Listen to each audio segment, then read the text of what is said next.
flew out to Nashville, Tennessee, went down, dropped my grandkids off in Huntsville there at the space camp, and then shot over here, got here about 15 minutes till midnight. And long, long drive. I think I went the wrong way.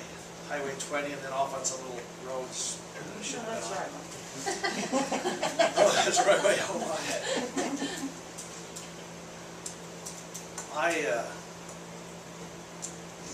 I've been very fortunate.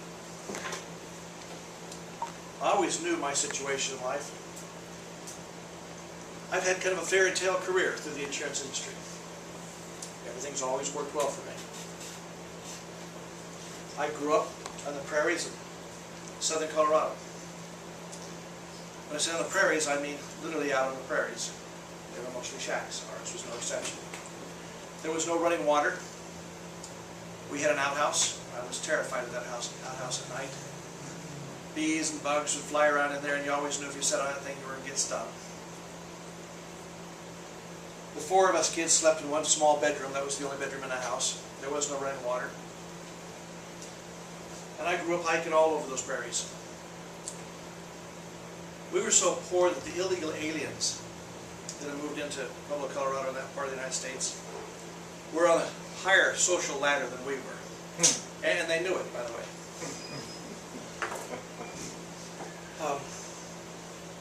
When I was 2 weeks away from my senior year in high school, I was on an outing for Boy Scouts one evening where we were about to become an aviation post. Unfortunately, that got cut short, if you'll forgive the pun. We were up flying, came down, landed, it was night. And I had run around the back of the airplane to leave. The scoutmaster stepped out of the pilot seat and said, "Oh, wait here, why don't you come back, you can be in the pilot seat this time." So thinking it was closer, I was walking around the front of the prop. Those props are bigger than you think they are. At least I became aware of that. To make a long story short, I spent a very long time on the tarmac waiting. Very, very long evening. Just before that, I had read a couple of books. Both books were about blind people, just by coincidence. I read about this blind girl, and then having read that one, I thought, okay, so I grabbed another one. I've always been a very avid reader. And then this accident happened. So when it happened, I was very philosophical. It had never been my goal in life to be a ditch digger. So I had it all. I remember one night, I think it was a Thursday night, I was in the hospital. And I remember for about an hour I felt very sorry for myself. I was in tears. And that was the only time I really went through that. At the end of an hour, I sucked it up and realized I had fun. And I've never been there again. I was fortunate. I received my hook and everything on a Saturday. Of course, my arm was also strapped in. My arm was heating from the inside. I had to cut off my arm and then sewed it back on. They couldn't save my hand. But also, so they fitted me with this hook. And on Sunday morning, I drove myself to college, which was about 11 hours away. I'm used to these 11-hour trips. I do them all the time. On the way out, I thought about what was about to take place. And I remember thinking during that trip, because I had a lot of time to think. In 1 year, I knew that I was going to go on a mission for my church. That was important. That was expected of me, and I kind of looked forward to it. But I thought until that point in time, this year's mine. I made perhaps the most important, most mature decision in my life, sitting in that car. As I look back on it, I wish so many other people made the same decision. I decided this year is mine. I'm going to do what I need to do in college. But I'm going to enjoy each day. I'm going to wake up and I'm going to make the best of it. I'm going to do my thing. I had a wonderful year. I went to kind of a party school. I don't know if you've ever heard it. BYU. Some of you laugh at that, but oh man, we just look at things from a different point of view. When you grab a six-pack and you smuggle it into the dorms, us getting a 6-pack of Coke into the dorms where they couldn't see it, that was big for us. And dating, they had dances and parties every night of the week. And I did. I did get good grades in a few of my classes. I took social dance. I took square dancing. I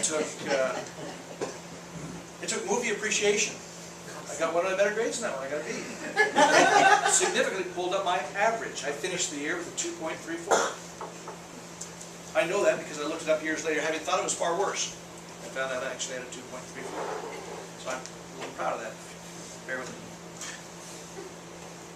I went on a mission. I came back. I arrived home on a Saturday. And I know this day very, very well because it's near and dear to my heart. Arrived home about noon. By the way, I went out and changed the religion of loyalty about Georgia and Alabama, third world country. Don't know if you guys are familiar with it.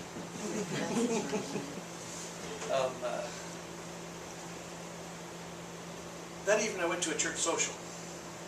I was kind of shy. I'd sat at the table.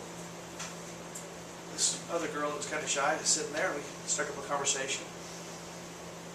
I wasn't too shy. I did ask her on a date a few nights later. I got there an hour late because I was buying a car. She wasn't impressed. Neither was her dad.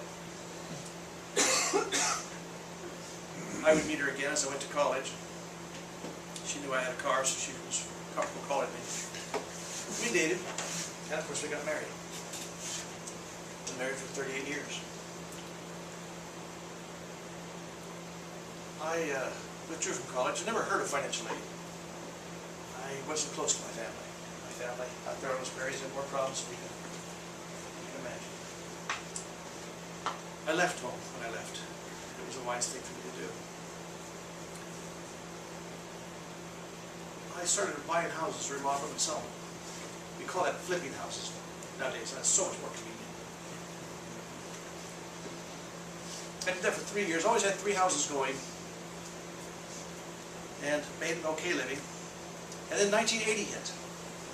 The prime rate went to 21.5%. Surely someone in this room is old enough to remember that. 21.5%. My last house sold on a 30-year mortgage at 16.5%. That poor lady. I couldn't buy into the house because there was no way I could sell it. I was out of a job. So I went around looking for jobs. Southern Lumber wouldn't hire me. I did not believe I'd be able to stack lumber properly. I applied for some other jobs, and I was beginning to get scared. I can tell you, the fear of God was getting me as I looked around. Didn't see any jobs at all. The Alpha Beta meatpacking plant had closed up, 250 employees.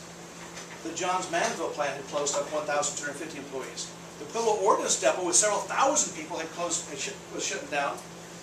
And the steel mill, Pueblo, laid off 15,000 employees. The south side of town was boarded up. We were in a full-scale depression, if not worse. I went to one of the department stores and went over to the power tools section. You know, I was familiar with that section. I haven't gone there many times with all the stuff I needed. I was talking to the guy in that section. Hey, you know, I'm pretty familiar with this stuff. After the last 3 years, maybe I should apply for a job here. He was an older gentleman in his 50s. He seemed awfully old to me then. He said, "Oh, you don't want to do that." I said, No. I can do this. He said, "No, you don't understand. You couldn't afford to." I said, "Well, come on, you're making more than minimum wage." Being a stupid, dumb kid, not knowing what I was saying. To which he looked at me, and you could see there was nothing in his eyes. As he said, "That's what I make."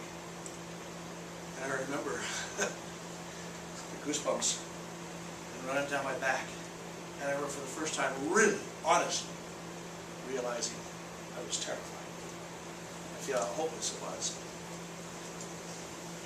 The lady at the employment agency, who I had known growing up, said to me, "You might consider insurance."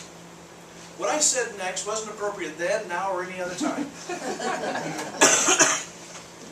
Fortunately, because it was commission sales. I had been in commission. You know, you buy a house, sell it, it's commission, right? Well, she said, "Wait a minute, you think if you sell a house, you eat, and if you don't sell a house, you don't eat. That's what you think is commission income, right? I said, well, yeah. I said, well, insurance is different. Insurance, you make multiple sales per week. And it averaged out. And she started explaining renewals and other things. Okay, that's different. Okay, I can see that. So I thought I'd at least apply. I went down. They have a test. It goes from 0 to 19. I scored 19. They liked me. They wanted me to join them. This was a first. I mean, every other place I'd gone to was, well, we don't have your room for you. This one, they actually wanted me. So I applied for another one, did another one. So then I took the paper that evening. I went around and circled all the places that were looking for insurance agents. And there was one that said, join us, make $30,000 your first year. I crossed that one out. $30,000. Shoot. I knew hype when I heard it. My dad was a journeyman electrician. He had been working as an electrician for many years out at the state hospital. He had never made $30,000 1 year yet. My mother, in 1980, had been a teacher for over 30 years, and she had never made $30,000 1 year yet. So, $30,000. If I could have got a job making $16,000, $18,000 a year, I'd have been pulling down bucks. So I moved. So I never applied to that job. I think a lot of us do that kind of thing now and then. Limit ourselves. I started with Prudential. I worked for a very good manager. Huge fellow. Italian, terrified. I was absolutely terrified of this guy. 3 or 4 days in the job. I'm in the bathroom. And he walks in, wait, you ready to go? I'm thinking, man, this job's hard. He was exactly what I needed. I had a lot of energy. I was terrified. I don't know what your motivation is. Mine was simple. I was scared I wouldn't be able to feed the kids. I had 2 children at that time. My wife is a non-working spouse. We kind of wanted it that way. I was scared. For the next 3 years, I averaged 253 life policies per year. I was a member of the Million-Dollar Round Table. Every year I was an agent. After 3 years, they promoted me to Albuquerque, New Mexico. I took over a unit that was ranked number 60 out of 66 offices throughout that part of the United States. By year end, it was ranked number 12. The following year, it was ranked number 1. We led the region in every measurable category, most important, new agent income. They promoted me to the home office. For the next year, I traveled around this part of the United States, going to different agencies, trying to help and learning what can and can't be done. A lot to be said for learning the mistakes not to make. They promoted me to be the district manager of one of the company's largest agencies in the United States, Tulsa, Oklahoma. I enjoyed that job. I was there for 4 years. When I took it over, it was one of the average offices as far as production.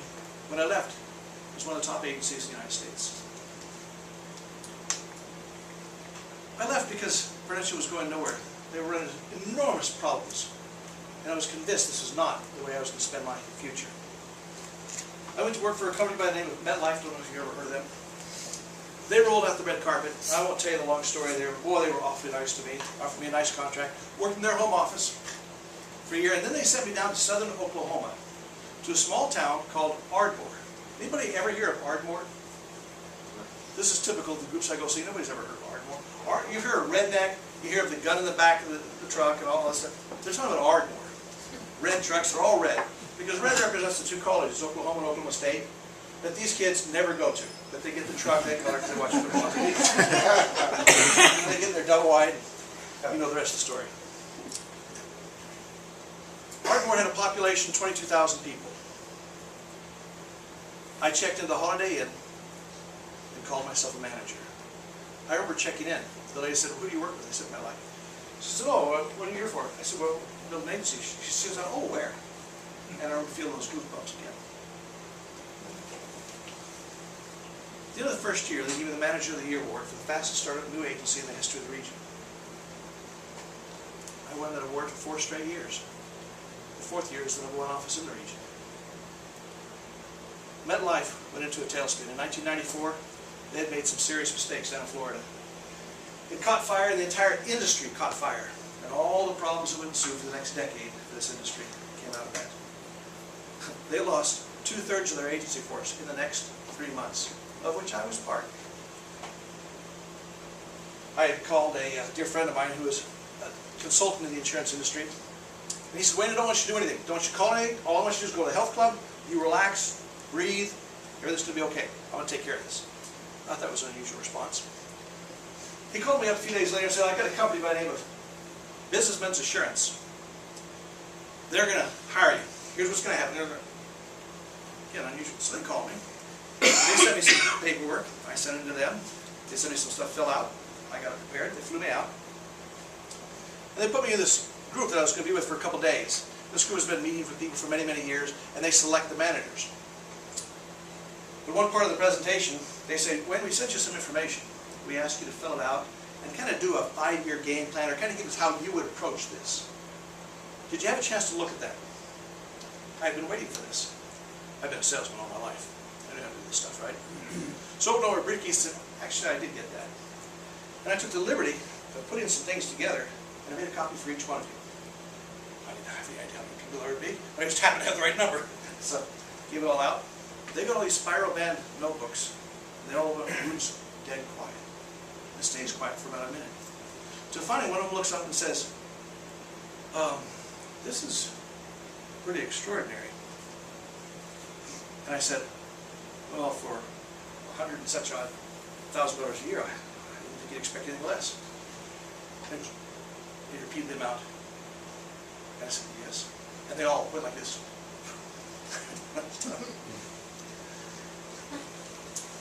At the end of the day, they made me an offer of that amount. And then gave me a nice package if I did some things beyond that. They rolled out the red carpet. I loved working for Businessmen's Assurance. I worked for them for 4 years. I took over an agency that had 6 part-time agents in Atlanta. They moved me out to Atlanta. All these agents were fully employed somewhere else. It was their worst agency in the nation. Over the next 4 years, they gave me the Manager of the Year award every single year. The 4th year is the #1 agency in the nation for that company. Which sounds kind of cool. And I was excited. I loved working for that company. In January, they called us all in on Saturday. We all flew in Friday evening. On Saturday, they had them all around. The president of the company gets out and says something for about 5 minutes about things being very difficult. And then he invited in human resources. Now, for you that aren't familiar with this is called a bad sign. Of course, they handed each one of us a packet. Having known that something was up, that this was coming, I simply stepped out in the hallway and made a phone call and said, we have to go. And we switched over to another company. Nothing changed in the agency. They gave me the Manager of the Year award for the new Manager of the Year award for this new company. The next year, one of the top 10 managers in the United States. Wrote up in their annual report. Very nice, all that stuff.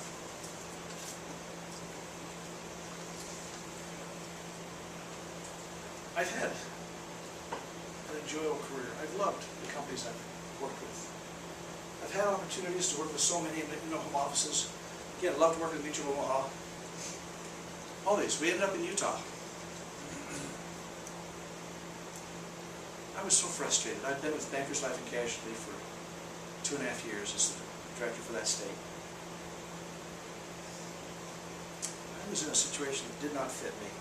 Their values were not my values. The way they approached agents, what they thought of agents, and how they, the level of maturity, the way they worked with them were not my values. Some guy by the name of Jim Sweeney, he had been out, he was a very dear friend of mine out of the home office, but now worked for some other company, and he kept flying out talking to me over and over and over again. About the end of a year, I called him up and said, Jim, I think we need to talk. Which he was very delighted with, and I was terrified. I had $500 in my checking account. The first year was tough. At the end of the year, I'd built up where I had 13 agents. All 13 agents left. Well, that's not true. One, my wife, she stayed. I was very pleased with her decision. She stayed. The rest all left. And then that whole situation collapses. Of course, it was going to. We recruited so fast and so hard. Year 2, we got things going a little more. Year 3, oh, it was a long 3 years. We were starving to death. I never missed a house payment. I was afraid I was going to. I never missed a payment for the office administrator. Was never even an hour late for anything. I was always terrified of Thursday nights. Year 4. Again, I kind of enjoyed year 4. We were making money for the first time. We got up to, I think, number 17 in the company or something. The next year we got up to year number 7. And that was exciting. For the first time I didn't feel like a schmuck, you know. I got to go to the convention, that kind of thing. I hadn't been to a convention for a long time, and I was used to going to the conventions of all these other companies. We got up to number 3. Number 2. 2 years ago, we were the number 1 agency in the United States. We made it number 1 agency in the United States by the skin of our teeth. You guys never saw the rankings, I doubt. But just there was Jake and his folks, and there was us just barely over. I think it was 160,000 convention credits, which is just barely. Think about it. Less than one of my agents making conference was the difference between us making about. Last year, we won it by $1.2 million.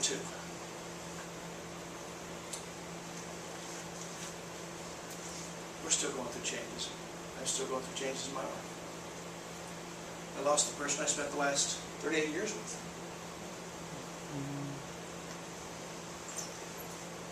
I've shared this long story with you so you can understand something. Something changed. Did it sound like I was going through a lot of insurance companies there? Did it sound like a lot of problems? Did it sound like these companies kept disappearing out from under me? You are aware that when I started with Prudential, they had 25,000 agents. Today they have less than 3,000. In 1994, Prudential, MetLife had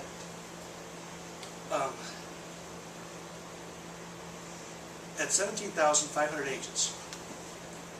They got down to 4,000, started headed towards 3,000, and then sold off several months ago their entire agency force. They no longer have agents. Obviously, you know Bankers Life and Casualty blew out their agency force. Mutual Omaha, when I was with them, they sent me to one of their offices, and then a few months later closed the office. I felt like that was bad manners. That's how I got to Utah. I was talking to some of your managers saying, you know, you get to take locations where you're going to build an office. And I'm looking at this location here.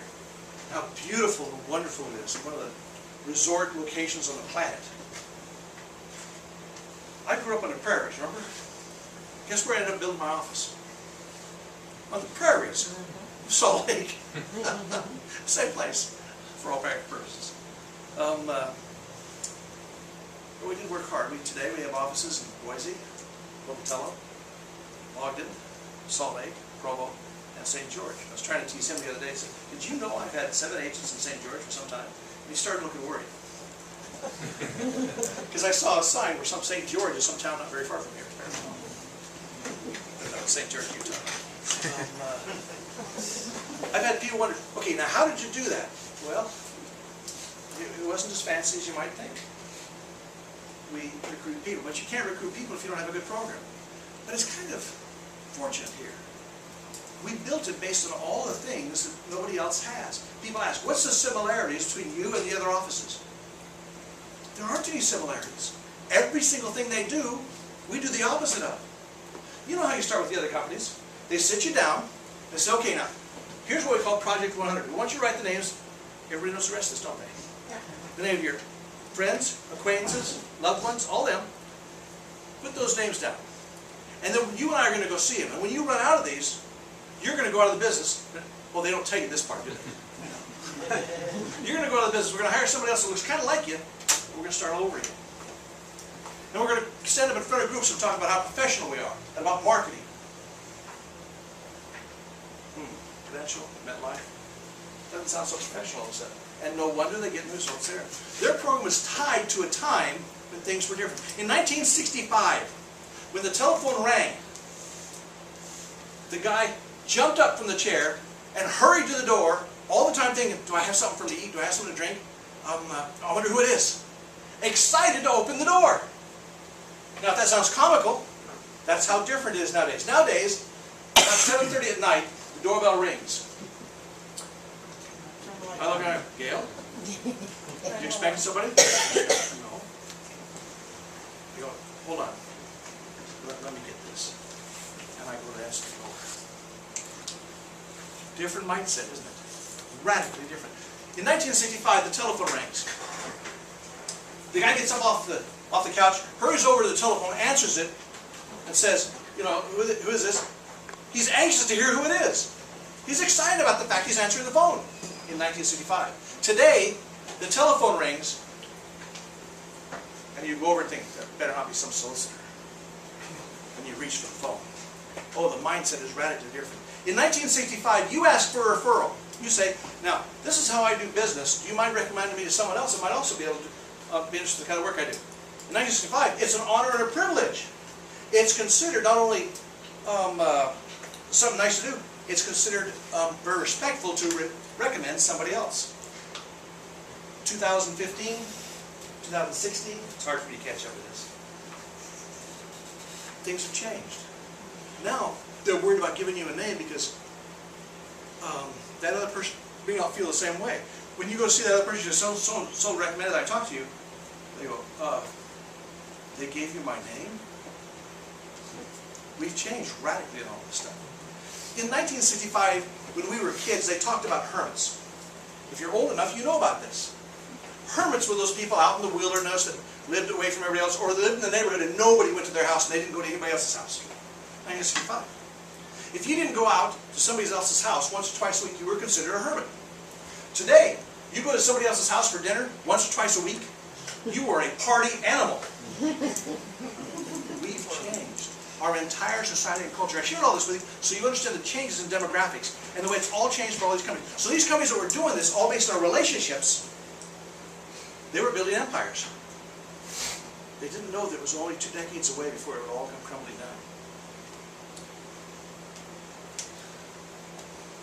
I remember going from office to office in 1985, 1986, talking about how to prospect. And I put up on a board 36 different prospecting systems to show them different tools and ways to do it.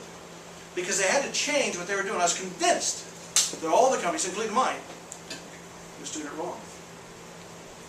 So when I sat down with a yellow pad 10 years ago, and I'm looking at leading a company, I know a great deal about building agencies, so the last thing I want to do is build an agency.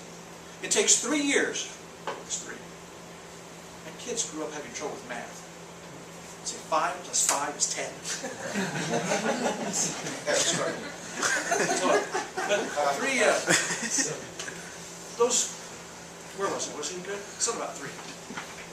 The 3 agencies, 3 years of building agencies are so difficult. And I knew it, and I didn't want to do it. I was turning 50. The last thing I want to do is build another agency. So I didn't want to leave, but I couldn't stay. So I was sitting down with the yellow pad, writing down all the pros and cons, and detailing all the things I've learned about agency building. These companies keep going through these upheavals. They walk in, and somebody called a vice president walks in February. What is it about February? And he goes, we're going another direction. How come wherever I'm at is never in their direction? Ever. You'd think once or twice I'd be there, but hold on. So the first thing I decided to do is you got to figure out a way to fire that vice president before he gets to you. There's a way to do it. You work for 100 different companies. When you work for 100 different companies, that vice president comes in and says, well, I thought I'd come over and share with you because we're going another direction. You go, interesting, come on, have a seat. Tell me about it. How come? I don't care. Because if he's not going the same direction we're going, that's perfectly all right. He's one of 100. We just pick up another one somewhere else and drop him. We don't care. In 1910, in October of 1910, first week of that month, MetLife was the #1 producer in the nation of long-term care. They withdrew from the long-term care market. Had you been selling for MetLife for 7 years and going around doing seminars, making over $100,000 you're selling long-term care for them, would that have affected your career? You better believe it. This next week, or the same week actually, John Hancock, the #2 provider of long-term care in the United States, posted $1 billion loss and eliminated all their policies except for one. They raised the cost, lowered the benefits, tightened up the underwriting, and you know the last one, lowered the commissions. Had you been working for them 7 years, would that have affected you? You better believe it. We worked with both. And not a single agent came to my door complaining. Not one. Not on one case. No one came in and said, well, I'm having to do. It never occurred. And I was amazed. As we went through those couple weeks, nobody was even concerned. We simply worked with the other top 5 long-term care companies we were working with. We never skipped a beat. The program worked. So the number one thing first is you get rid of that vice president. You work with 100 different companies. So you are the 10,000-pound gorilla when you walk into a house. Every other agent can walk in and sell their program. You can walk in and say, we work with these companies. But you know, with you, I really believe this is the right policy for you based on what you've been saying. Because what you said was, the clients love it. The agents feel empowered. And the agents are paid higher commissions. My agents with MetLife, Mutual and Prudential, and bankers, they were all paid 50% or less to sell a senior life policy. So some lady, 68 years old, you sell a $10,000 policy, they pay us somewhere between 35, 45, and maybe 50%. Oh! We start with this company. My new agent gets paid 75% to sell the same policy, and it's issued the next day. A whole new world. And we were able to pick and choose. We were able to pick the top 1% of the companies in the United States. So in every area, in MedSups, Advantage plans, life insurance, fully underwritten life insurance, annuities, we were able to pick the top 1% of the companies and pick among them which companies we wanted to work with. Talk about competitive. No one else was even close. The brokers say, well, we can do that too. No, they didn't. The brokers go out and sell policies now and then, and they pick the one that pays the highest commission. Period. We're able to really select from them and do it right. Let's talk about the things that brokers don't have. Leads. We're on a target market. All my career, everybody talked about target markets. So we picked the largest, most visible, and easily accessible market in the United States, the senior market. I know the name, address, and phone number of every single person there. We made leads available to them. Wouldn't it be nice to have the name, address, and phone number of every single senior that's turning 65 in your area at your fingertips 24 hours a day? We did. We also give the name, address, and phone number of all the other seniors age 65 and above at their fingertips at all times. Who in this room is called on age 66 seniors? Right, just skip all the other stuff and just go to those turning 66. Because they've been on the program for a year, they've been fouled up. Why don't you go and do it right? And when you call them, tell them you're going to do that. I'm an expert in the area. Many people get set up some of these plans. I can show, and I can show you so you can compare. Because I work with just about all of them. Nice. Again, very empowering for the agents. What if you really do training? Not the way people say it, training. You know, here's a rate book, go get them, Tiger. That's the old joke in our industry, right? How come it's also the norm? But with managers that really do work with them, managers that really are paid properly. In a brokerage situation, sometimes the margins are so simple, they can't afford to do that. Couldn't possibly afford to. We got it built in. And it works. And so people really do develop careers. And they can be in careers long term. And they can escalate up through those careers however they want. They're not by themselves. They're part of a larger organization. I went through these companies. These companies that were motivated by so many things other than anything that had to do with anything with me. Finally, 10 years ago, I went to work for my friend. Seriously. A very, very dear friend that we considered an extended member of our family. Later on, Clay Legette would join, who was also a very, very dear friend. I've had the privilege of working through the last decade, while I was in my 50s, of working with very close personal friends. That's really been my job. We excelled because I listened and I cared. Sometimes it was just an idea I picked up on a phone. I remember a telephone call. All the RSMs get on a telephone call once a month, and we listen to ideas. And some is Jim, some is Clay, whoever speaks. Well, this time Clay's speaking. He's giving some ideas out, and all of a sudden something goes whack. Just click. All the lights turned on about agency growth, how it works, and sometimes you get all the parts and pieces and you don't know it, but they come together and you just don't even know you're quite here, and then the final piece goes in and goes whack, and you've got it. Oh, I had it at that moment. It was so clear. All the lights turned on. Made a huge difference for us. But I've had chances to have those kind of trainings. I had, does everybody know Ernie Giambra, the founder of American Senior Benefits, who actually bought, built, and created the company, hired Jim, hired Clay, and began building. became a vice president with Great America, which didn't allow him to bid on the company when it was sold. So he became a consultant with us instead. Very, very dear friend. Been to my agency every year, providing advice and counsel, helping guide us, direct us as we make changes. I didn't do this alone. I did it with friends. Also, the other managers. We talk. We're visiting. We go to all these events together. We share ideas. Keep picking up those ideas. I go out and visit agencies. I think I visited more agencies than any other manager in this company. I did it intentionally. Because I keep picking up ideas. I picked up 2 this morning that are huge, and they're going to have a big impact on us. I've been able to work with an extended family. It's been able to grow up with me. So when I say thank you, when I get these awards, I mean it, and it's heartfelt. Because it has so much to do with me and my wife, and all the things we were able to do, and what we've been able to do. My son graduated from West Point. Now, I do share that part a lot. Marvelous young man. Angel son. Came out of the military and comes to work for us. You want to talk about terrified. You know how you are as a manager and you're bringing on an agent and you're worried and you're scared and you want to make sure you do the right thing for him and everything else? This is my son. My greatest fear in life, derailing my children. Came to work. Agent of the year next year. Oh, he was like a teacher's kid. He got nothing special. Because we want to make sure that nobody felt any favoritism. Next year, agent of the year again. Next year, field manager of the year. Next year, field manager of the year. And next year, district manager of the year. Just kept going all the way up. Today, he runs the sales force. We just took over in February. Now we work very much as partners.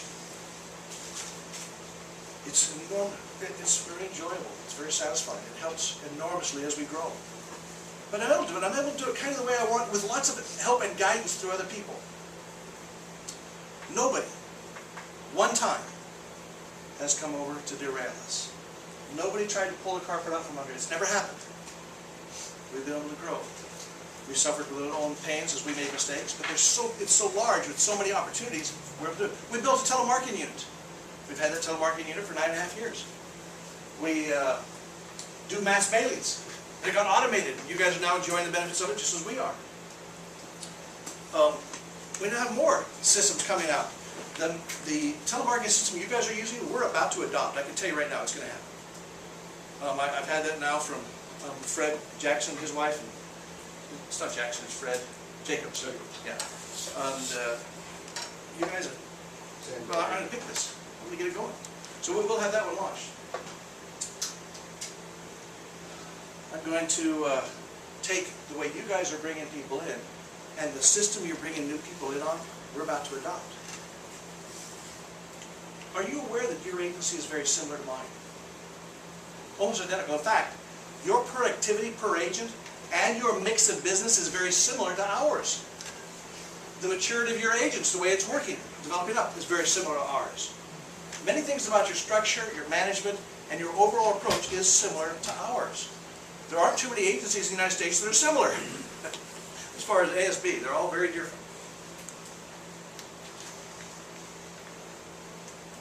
I shared all this story with you for a couple of reasons.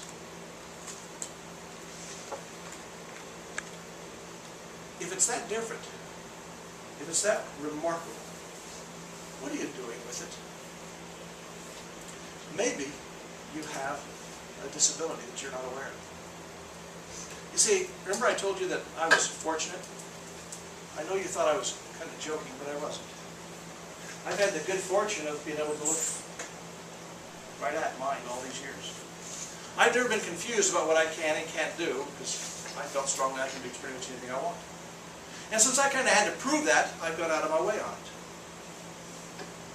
And perhaps that's driven me away, but when you have a disability, how do you handle it? You see, 95% of all disabilities are between your ears. You even know you have it. The agent says to the manager, yeah, but, you know, I just don't like making these phone calls. You guys, do you all like it? Do you guys all say, yeah, you know, the thing I like about going to work each day is I get to make the calls, booking appointments. That's my favorite part. Ooh, nice. Well, I didn't.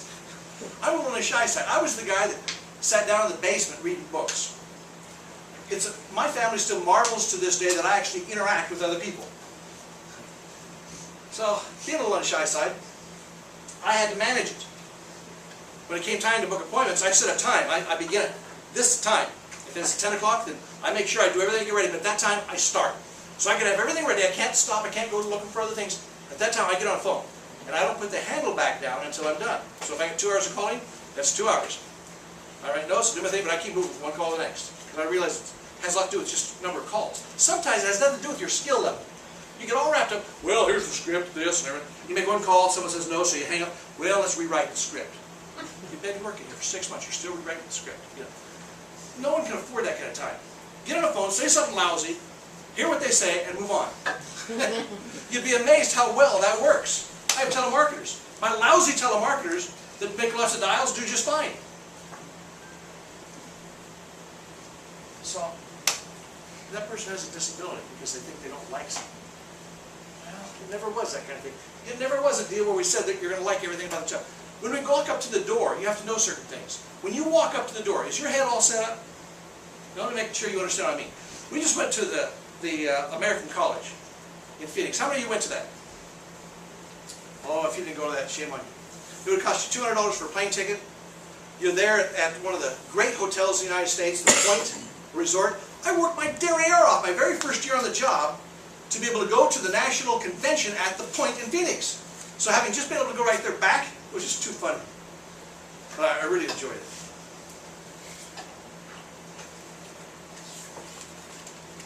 But you got to do the hard stuff. You've got to work and do this stuff. You got to get up early, right? You got to arrive early and you got to stay late. And I know this sounds too simple. But didn't all of you expect that in a career you were going to start? Not a job, but a career. Because you're working for yourself. And for the first 3 to 6 months, you're just getting yourself launched off the thing and getting as many appointments as you can so you can increase your base so you can move up through it, right? Everybody knows this until they're on the job for 2 or 3 days. And then that goes right out the window. And they start acting like employees. Oh, I got to do this. How come I got to attend another meeting? Why do I got to do this? Well, is that really pertinent? Well, I don't know. All of a sudden, the field manager says, well, I need you to fill out an app at home and then bring it in tomorrow. And that seems like too big a thing for me to do. Oh, my goodness. Talk about disabilities between our ears. Talk about things that start shutting down your career. You have a few things you have to do. These things are clear. You know you have to have as many appointments as you can on Mondays, Wednesdays, and Thursdays. Same program here, right? You know that if you don't have an appointment, you've got to do everything you can to get backups and do that in. You know if an appointment falls through, you've got to do some drop-ins and other things to try and make an appointment in that time slot. You know what? So you have backups set up and in your pocket, ready to go, because you know something's going to fall through. Right? Right. I understand. So on Friday, you would never leave on a Friday without a backup list. Also, as you walk up to the door, your head's got to be in the right place. What's going to happen when you go in the house? You're going to have to take this appointment and steer it to the kitchen table, right? Because if you sat on the couch, you're on the couch over here sitting back, they're on the couch sitting back on there, and you're going to go through a presentation, God, you better be good, because I'm not that good. So of course you've got to get to the kitchen table, and you say, listen, I need to do this at the kitchen table so where I can spread things out so you can look at it. But do you mind if we use that? Well, I have a lot of things at the kitchen table. If you don't mind, could we help clear it? Because I really need to spread this stuff out. Be directive. Telephones. You understand the same person that fails making the appointments fails closing the house. It's a death spiral. If you can't set the appointment because you don't have the skill set to close, then when you get to the house and make the presentation, you never come to a close there, you can't make the sales, it's a death spiral. If you don't know how to close, you will fail in this business. So you have to close the phone and you have to close the presentation. So you guide things, you get directive. You are persuasive and directive. Remember those 2 words. So as you guide it to the kitchen table, you know you're going to go through the very first square and you're going to talk about med subs and advantage plans, and you're going to make a sale. And you're going to direct that towards a sale. You know you're going to go to Senior Life and you know you're going to make a sale, and you guys do it better than anybody in the entire nation.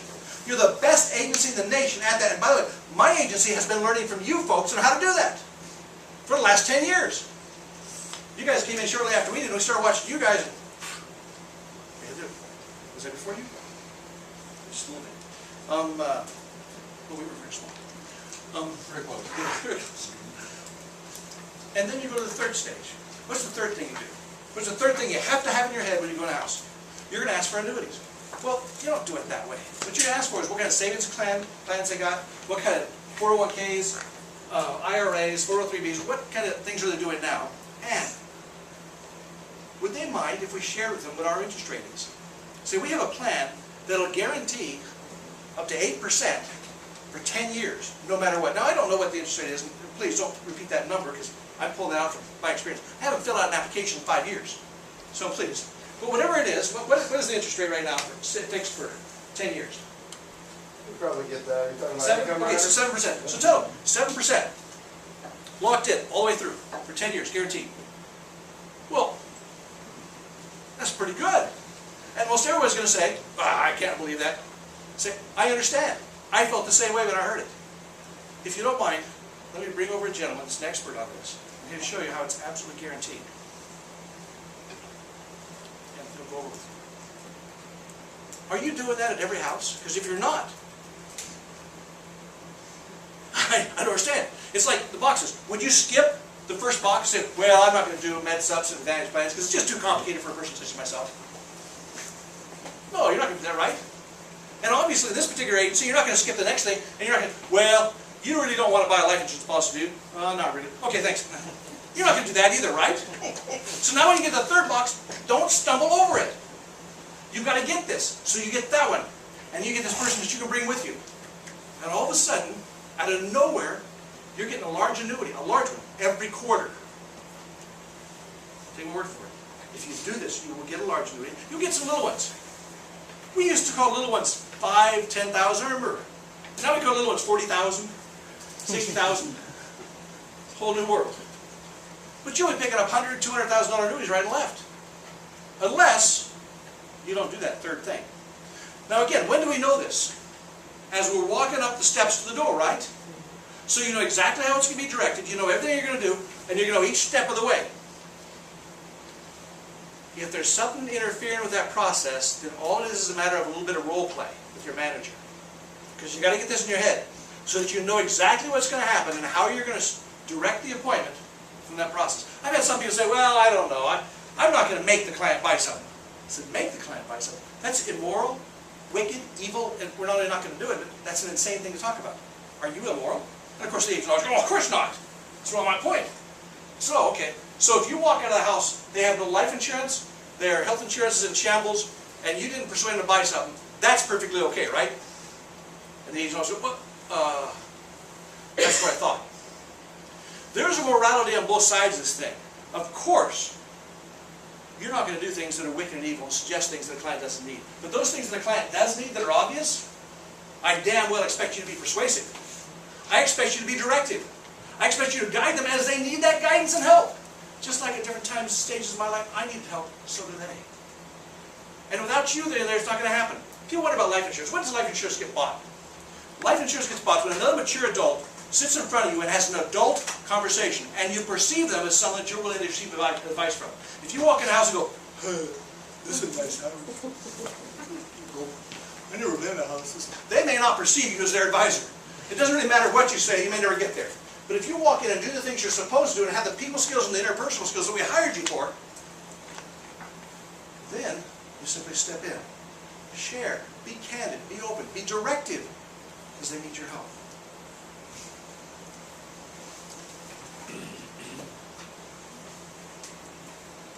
What's the career path? You just heard my career path, didn't you? You've heard what I've gone through. I had to go through all these stages because there wasn't an American Senior Benefits around. It hadn't been basically invented. It's a new model. It's called a hybrid. It's many things that are in a brokerage outlet and many things that are in a career outlet put together. We got rid of all the problems with the career outlet because we're no longer that person that's trying to just get referrals and there's no other way to get it.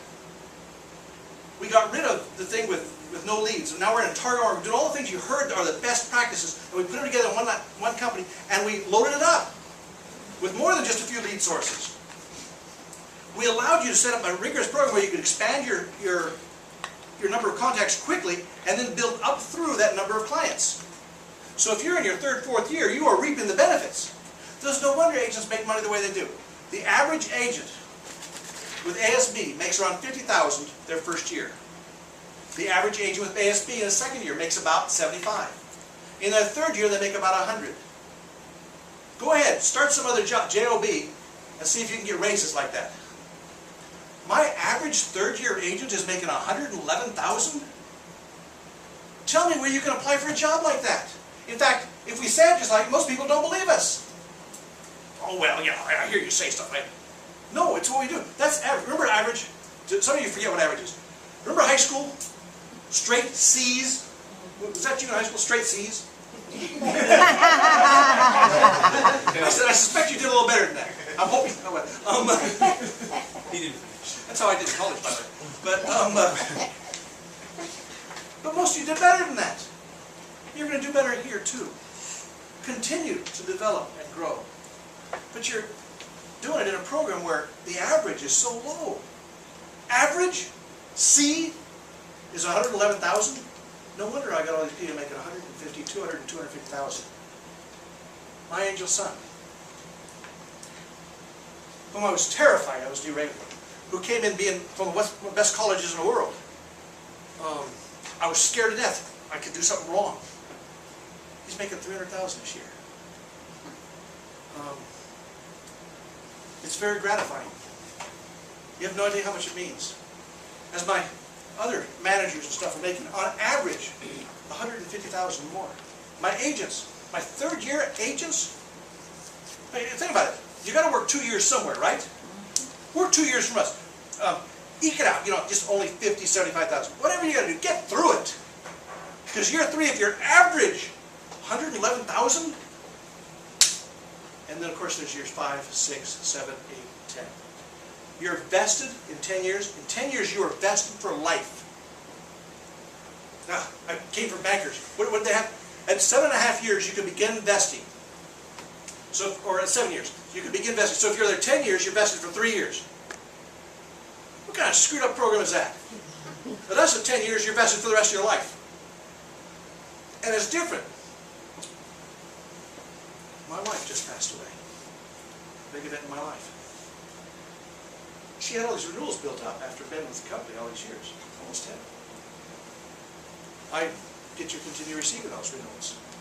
Because we own them. She owned them. They go with her estate. They didn't just go with her in the company. So when she passed away, they didn't end. Your renewals are the same. Should you pass away, your heirs will continue to receive them. All the way for what they're vested for. Radically different than almost every other career company out there. Remember, we're a hybrid. We get to kind of pick and choose. Jim and Clay are having a good time. Because they get to kind of go through this thing, well, okay, we don't know the answer to this. What would be a good idea? What would the agents like? And sometimes it's that simple. You would really enjoy if you were at those level meetings. I'm on the advisory board, which is kind of fun. Because you hear them talking and brainstorming. And generally it comes down to, what would the agents like? What would they enjoy? And we do it that way. We have all the tools. You have more tools than any other company gives you. You're on a career path now. So where do you want to go? You want to be an agent and have enormous independence and pretty well be able to do what you want. Enjoy. That's our contract. And how does the contract work? Up to enormous levels where you can make like nobody out there. Wonderful. Enjoy. Huge portfolio. None of the headaches. Everybody else has done the big contracting. We've lightened the load enormously versus being a broker. So that combination really works in our favor when we compete. On the other one, what if you want to go into management? What if you want a career where you like helping other people? What if you're one of those people that likes team building? You like helping others. You learn the job. You get kind of good at the job. Would you kind of like to share that and show somebody else? Like this. It gives me a lot of self-confidence when you get great one. Yeah. Let's do you.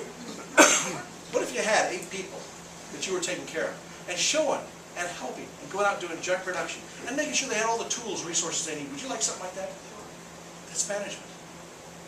When I bring you in, I don't have to teach you everything in management. Have you ever managed somebody else? Never? I got to teach you some things in management then. But nevertheless, it's replicating. Are you getting so you're getting better at this job? Are you getting good at this job? Wonderful. Would you mind sharing that with somebody else? You could be a mentor. So when you bring that mentor on, how long have you been here? 2 years. Wonderful. So you're a good choice. So you're kind of liking this thing, you want to be a mentor. Do you have any agents you're mentoring now? No. So you bring on an agent. Did you know he's going to start them out at level 1, where they should. And you're going to get paid the difference between your level and their level. And if you recruit a couple, he's going to keep helping with your level, and you're going to keep these people and they're developing, and you're making overrides. Oh my. Let's see, how does a manager work? Often these levels are 40%, it can be more, but let's just say 40% overrides on your agents. So you got 8 people, and you're making 40% on each one of them. Add that up. You get my point? Also, you're doing joint apps with all these people. Well, that makes sense. You're making a lot of money, so you're not getting all your overrides, you're getting all this joint business you're writing. So it's helping you and them. You're pulling the entire team along by force of your skills, health, and your willingness to support. Well, where does it start? Is there one person you could find over the next 30 days that you think would be interested in a career here? Just one. Great. Could over the next 3 months you find one more? You're in management. You're a mentor. You get a third, and he's got to pull you aside and start having some very serious conversations about becoming a field manager and all the choices and options that are open to you. You want a future? Don't look very far. We're here, folks. This is real. It's what's happening inside your agency. This particular agency is about to explode. How come the top 10 agencies are growing so rapidly right now? We can't keep up with each other. Our agencies are growing, so the top group are growing about 30, 35 to 40% per year. You want to be part of that? Or do you just want him to be part of it all by himself? Because he's enjoying it. He's reaping the benefits of that, and the agency's growing. But it can grow more if you will help, and you can be part of it and go up through it. This guy's well paid. I didn't even talk about his paycheck. But I know that he's one of the highest paid people in the nation with ASB because of what he's doing with annuities. He's about to attend Banff Springs, Canada. Everybody know where Banff Springs, Canada is? It's one of the most beautiful resorts on the planet. I've always wanted to go there. I missed one of those conventions many years ago. Always wanted to go. So I got this one. Cool. I had a choice to give it to me or Larry. I did not give it to Larry.